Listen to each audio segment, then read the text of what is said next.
Hey, everybody, welcome to another episode of Every Damn Friday.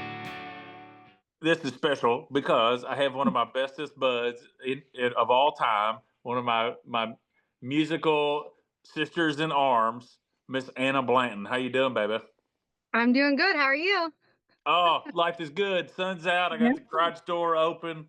Oh, Nice. it I'm is. at my cabin, so we're both Ooh, enjoying the nice. weather. The Woohoo! Lily's pad. Yes. Oh, I love it.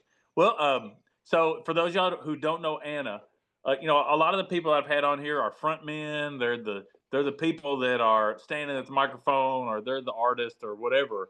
Um, but Anna has backed some of the best artists in country music over the last 10 years. Um, she she's a fiddle player, a mandolin player, and she's probably the hardest working person in music that I know. Uh, how did it all get started for you? Well, I always knew I wanted to do something in music. I changed my career path from pre-veterinary school to music and marketing. My parents were really thrilled about that. I was gonna Um, say, yeah, I don't know. I just went to school for with music. you I Bell, graduated. right? Yeah, U of L. I went to U of L for classical violin and marketing. And I got out and I was like, well, what am I going to do now? So I've literally kind of dabbled in every facet of the industry other than fronting my own like act. But I've worked in ticketing, booking, I've worked in marketing, I've worked at the Kentucky Center for the Arts for a number of years, and then teaching. I run my own music school now. So it's kind of like I dabbled in a little bit of everything, but at the end of the day, my favorite thing was to be a backing musician and play as much as humanly possible. Well, So and by playing as much as humanly possible, she means playing with about five artists at the same time, all the time. yeah, and I guess I'm a weird kind of musician. I don't specialize in any one kind of or genre of music. I started in classical, and then I took lessons from Jeff Guernsey for a while. So I've done some bluegrass, some country. I did a lot of Irish music. So I like to say I'm a chameleon. I can pretty much get away with any genre of music. I play any genre of music.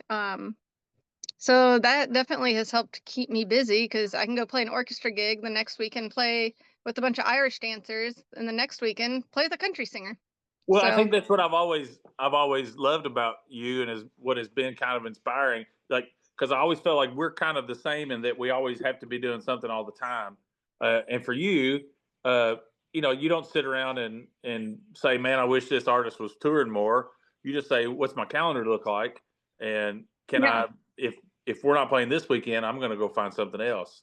And I know even with us, it's like I knew I needed to give you dates as far out as possible so that yeah, so that you can book around it. And it's not even about paying the bills. It's about the experience. Because yeah. you played arena shows with like Evanescence and or like did you play with Michael Bublé? I've played Michael Bublé, Evanescence, Disturbed, Hanson. Ah, there you Talk go. about a Ubop. throwback to my childhood. So I've done a lot of backup orchestra arena shows. Well, let's talk about you know I knew you uh, from the Louisville scene, and Paul knew you from fiddling contests and things like that that he had met you at. But kind of Colter was like the first big artist that you toured with. Um, Yeah. what was that experience like? Colter So Wall, that is, for the people yeah. listening.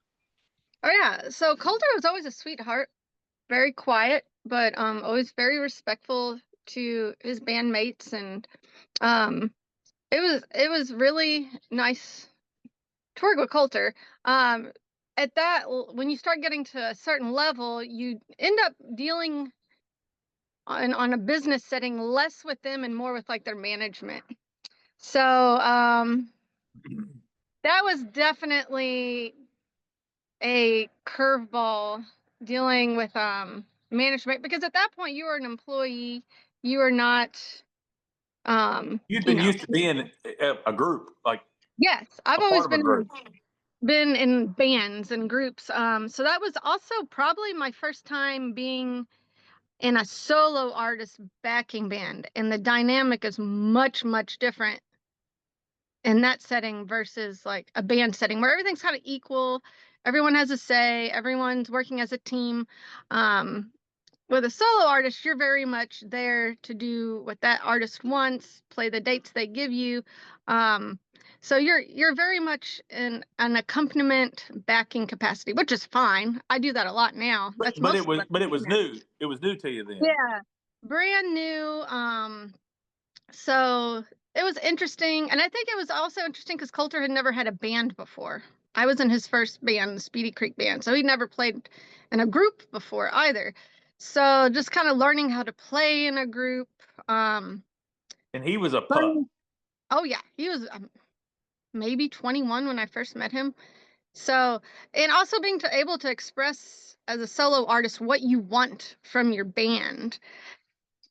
Like if you haven't done that before, that can be hard to do, to be like, this is what I want this to sound like, and being able to communicate that effectively. Because So I think, it was easy for us because we were basically sitting on top of each other in the van for 10 hours at a time, yeah, and and I could be like, I think it ought to go da da da da da, and you yeah, would give it back to me and go, I think I'd rather do this, and the band for me, it's it's always been awkward being yeah, a solo artist, and I've only just done that now because it's frustrating when bands end because then you're yeah, like, okay, well, I guess I'm starting over again. And um, yeah.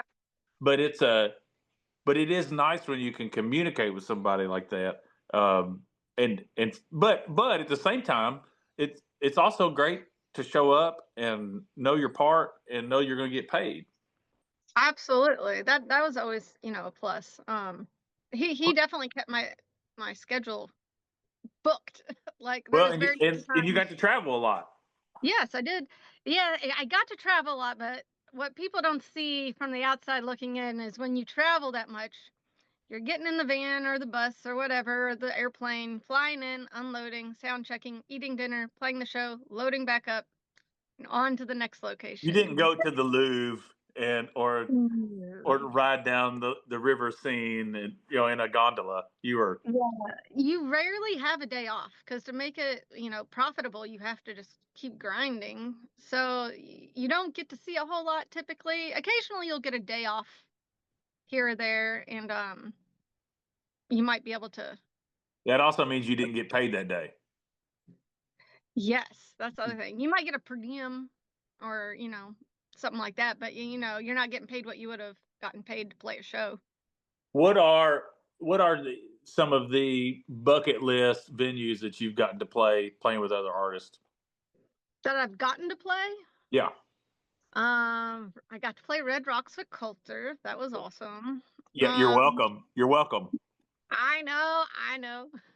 Um, To elaborate, Anna was like, "Man, Coulter's playing Red Rocks. I'd really like to play that show." And we told her, message him and say, "I'll fly myself out there. Can I play this show with you?" And you're like, "I don't know." It's like message him.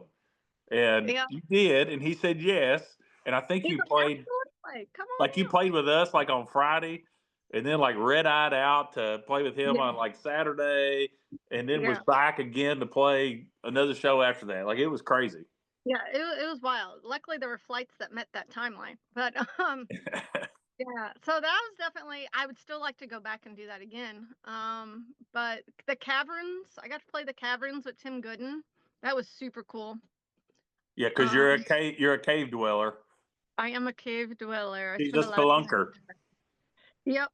Well, I saw the lineup for Cave Fest, and I was like, why isn't Anna playing with anybody on this One festival? day, I guarantee you that will happen soon. That's going to happen at some point, but just not this year. I've So got who are 15 you playing? Who are you playing festivals. with right now? Um, my main gig right now is with the Creekers. They're like a bluegrass band from Eastern Kentucky. Um, I'm who are playing a slamming and who are playing at the Randall Barn here in about a month too. I'm super excited about that. It's probably one of my like top gigs this year. I'm excited about. There you go. Then I do play with Tim Gooden in the Blue Gems. He's doing a lot of solo stuff out west this year, but we do have a handful of full band shows. I play with an all-female group called Ariana and the Bourbon Britches. They're around the Louisville area mostly. Then Shannon Vetter and the Sleepless Pilgrims were around the Kentucky area a lot. And then I play with Josh Mitchum whenever he Yep. needs to go. Yeah, So I yeah. cannot wait to go to Panama City.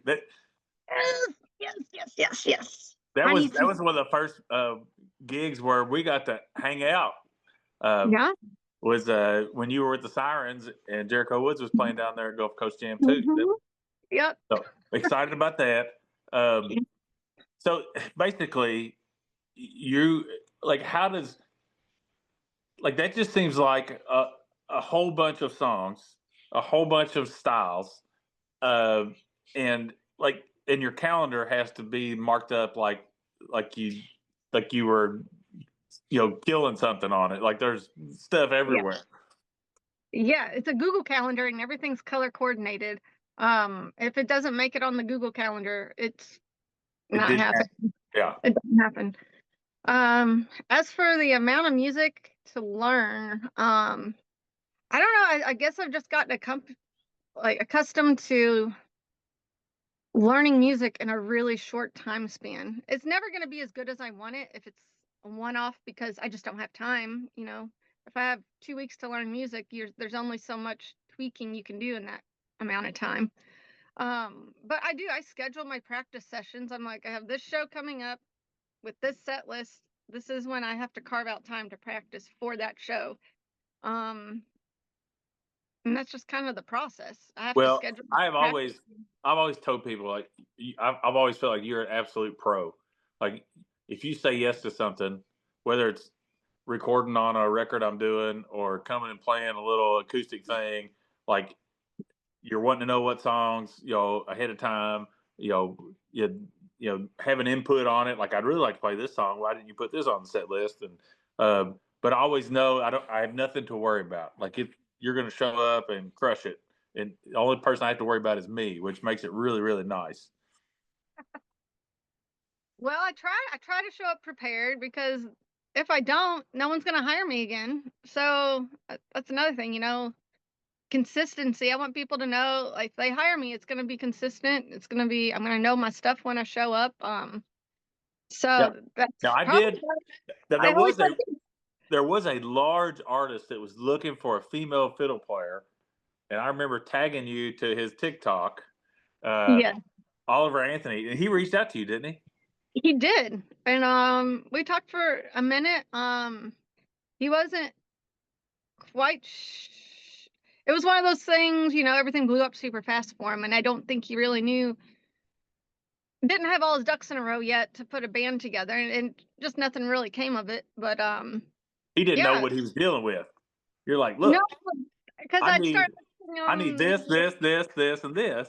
yeah, like how many dates are you playing? Where are you playing? And what's your what are you paying your band? Like all these little details that you only learn once you've done it.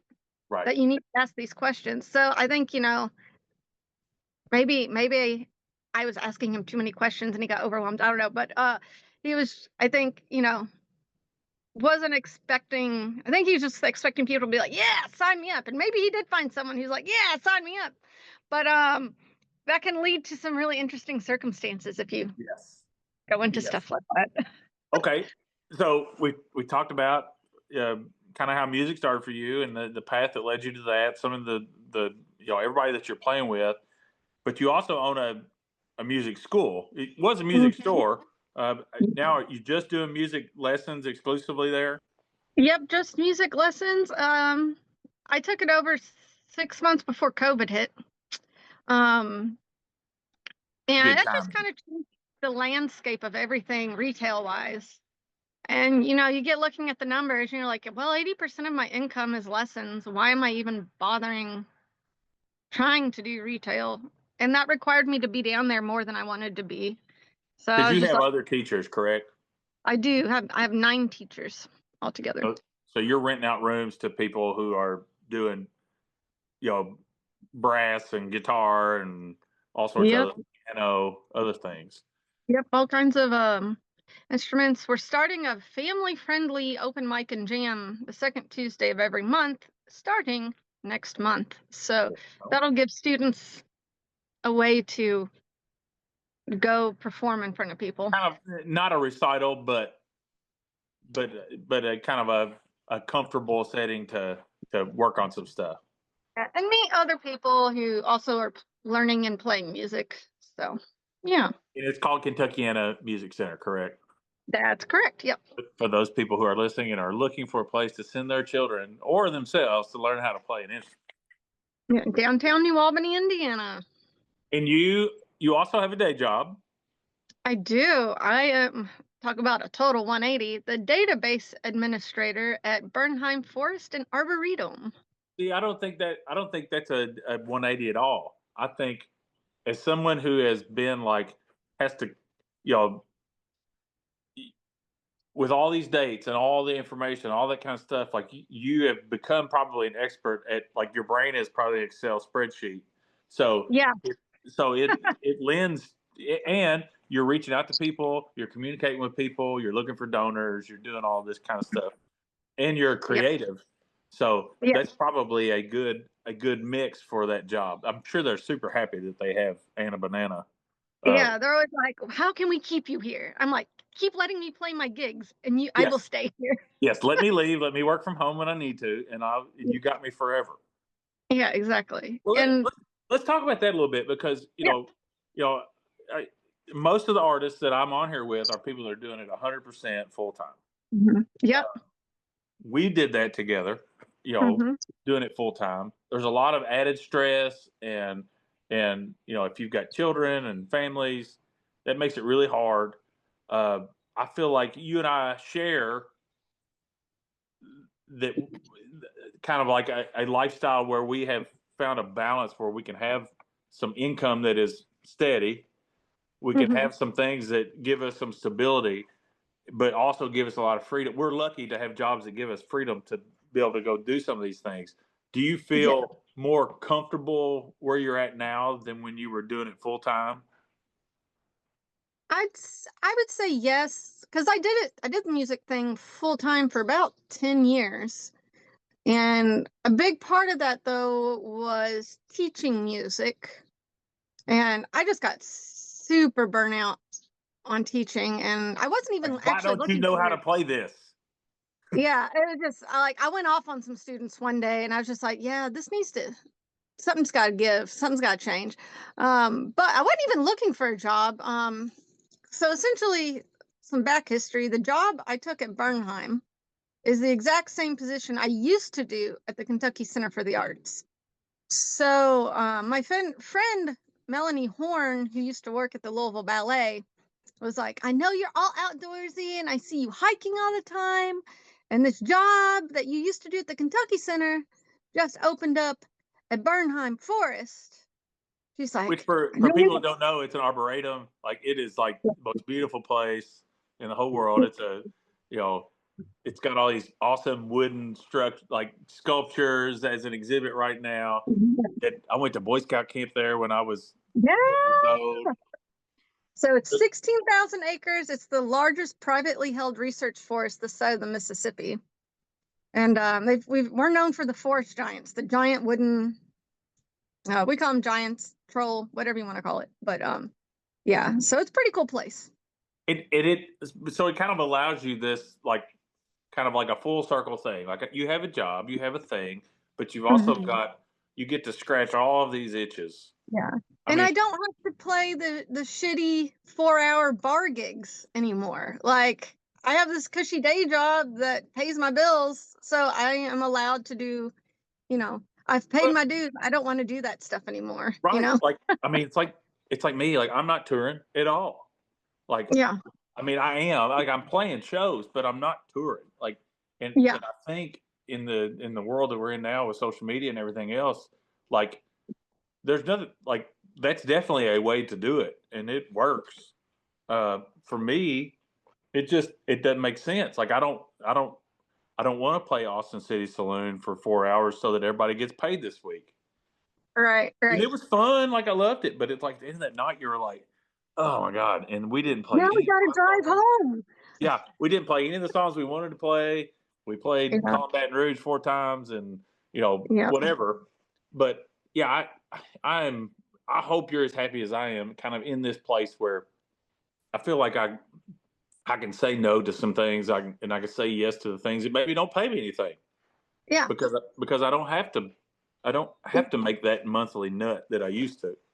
We get to play the stuff we want to play. Yeah. Not that we're obligated. And isn't it What? neat how that works? Like Yeah. because this record that you helped play on the record that I just released, a few cries and a laugh. It I had no preconceived like illusions of grandeur about it. I was like, I just had these songs I wanted to put out, and it probably it got 20,000 streams in the first week, and I never we Jericho Woods never had that kind of Yeah. streaming success, and it's weird when you don't care when you're just doing it for yourself and you're trying to make something neat how it works out, right? And I got some thoughts on that if you'd like to hear them. Come on, give it to me. So I don't know. I feel like with Jericho Woods, at least kind of towards the end, it was like we were almost trying to make what other people wanted. Look, I know, but it's embarrassing, but we were desperate, right? You wanted to keep it I know. going. Yeah. Like where And do we I think with the stuff you're doing now, it's purely authentic Josh. And there's something going on right now with authenticity in music. If it's real, then it's gonna blow up. And I think you're I mean seeing that with this album. there's a commercial aspect obviously to music, and Yeah. and playing to the crowd still works in certain areas. If Yeah. you're trying to get a song on the radio, that you still need to. It's still got to be a certain beats per minute, and it needs to have a Yeah. bass line or whatever. But if you're trying to be an artist, trying to sound like somebody else, or trying to sing a song that you think somebody's going to like, that is like absolutely the worst. That's the worst path to any kind of Yeah. notoriety. Yeah. I don't But know. I love the music you're doing now, man. And it's I get to play on it. So Yes, you it's always do. good. Well, and I need to talk to my new record label about trying to get some fiddle on the songs that we're going to be recording down in Alabama. Okay. I'll let Brett know that I got somebody. Yep. So tell me big shows you got coming up. I know April and May are super duper duper busy for you. Yeah. So obviously the Randall Barn, May 2nd. I'm pretty excited about this festival. The Creekers are playing April 19th in West Virginia. It's called the Ramp It Up Festival. Okay. And it's New River Gorge Ooh, area. So we're gonna be playing that April 19th. Let me look at my Google Calendar. let's say pull your calendar up. Let me look. Can you still see me? Yeah, I still see it. Okay, cool. Okay. So the Creekers are headlining the Basement in Nashville April 12th. Jelly. So that'll be Is fun. Rye playing with you all? Yeah, Rye Davis is playing with us on that. This will be our second time there, and it was a lot of fun last time. We had a really good crowd show up, so hopefully it'll be the same. And then let's see. Creekers are playing Southgate House Friday, May 16th with Chris Bentley. He's doing a solo thing. Yeah, Sunday Best, so that'll be fun. So yeah, we got some cool stuff. I'm playing with Tim Gooden this Saturday at Bright Box in Winchester, Virginia. So that'll be a fun one. I was Yeah, say that's a pretty good drive. You need a helicopter. I do. I actually looked at getting my pilot's license at one point before I got my Bernheim job, but Yeah. Ran out of time. I only have Well, so much time. just something else that Anna knows how to do. Fly a plane. Mhm. You know, Right. That would be really useful though. yes, it would. I would make a landing strip out here if you would come pick me up. Oh yeah. Well, I'll have to keep that in mind if that ever happens. Um, and then Creekers are coming to town May 2nd, and then I think we're gonna be back in New Albany at the end of the month too. So we'll But see that's a how that. reschedule, right? Yeah, it's a reschedule. It's Memorial Day weekend, so hopefully we get some people out. There's so much going on that weekend, but And then you're playing with me in Panama City on May the 31st. yes. That's gonna be an awesome day. Tyler Childers, Red Clay Strays, uh, some other kids that I don't know really, Hmm. but we're So gonna have a good yes, that'll be good. And then my last plug, because there's always something going on. But then after that, beginning of June, I've got Laurel Cove time. Music Ooh, nice. Festival, Are you and playing I Creekers for that? Creeker and Bill Taylor. Oh yeah, so Oh yeah. Talk I, about Bill Bill. Taylor too. How did I forget Bill Taylor?